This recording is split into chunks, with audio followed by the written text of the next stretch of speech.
পথে সফরে যাই তাহলে জেনে নেওয়ার চেষ্টা করি যে আগে এই পথে যিনি সফরে গিয়েছেন, আমরা যদি কোনো অনিশ্চিত পরীক্ষার মুখোমুখি হই, আমরা চেষ্টা করি যে এই ধরনের পরীক্ষা দিয়েছেন এরকম কারোর থেকে পরামর্শ নিতে, তাদের কাছ থেকে সাজেশন নিতে।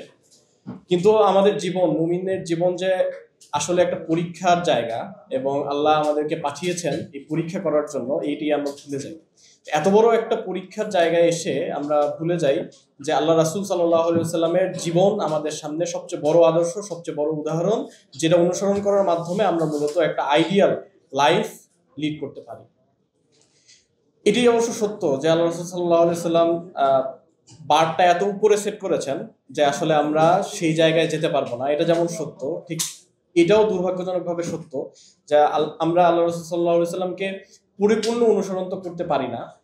অনেক ক্ষেত্রে দেখা যায় তিনি যেই নিষেধগুলো করেছেন সেই নিষেধগুলো আমরা সেই নিষেধগুলো থেকে আমরা দূরে থাকতে পারি না।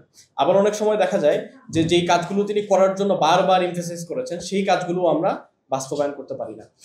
তো আমাদের কাজ হবে, আমাদের আজকের এই আলোচনা থেকে শিক্ষা হবে, এবং আলোচকরা যারা আলোচনা করেছেন, দীর্ঘ সময় ধরে আলোচনা করেছেন, আমাদের এই আয়োজন তখনই ফলপ্রসূ হবে যখন আজকের আলোচনাগুলো থেকে আমরা শিক্ষা নিব।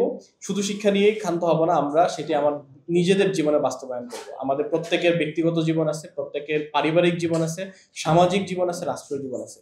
প্রত্যেকটা জায়গায় আল্লাহ রাসূলের জীবন থেকে যে শিক্ষাগুলো আলোচনা করা হয়েছে সেগুলো থেকে শিক্ষা নেব এবং পাশাপাশি সেগুলো প্র্যাকটিক্যালি বাস্তবায়ন করবো ইনশাআল্লাহ। সকলকে এখানে আসার জন্য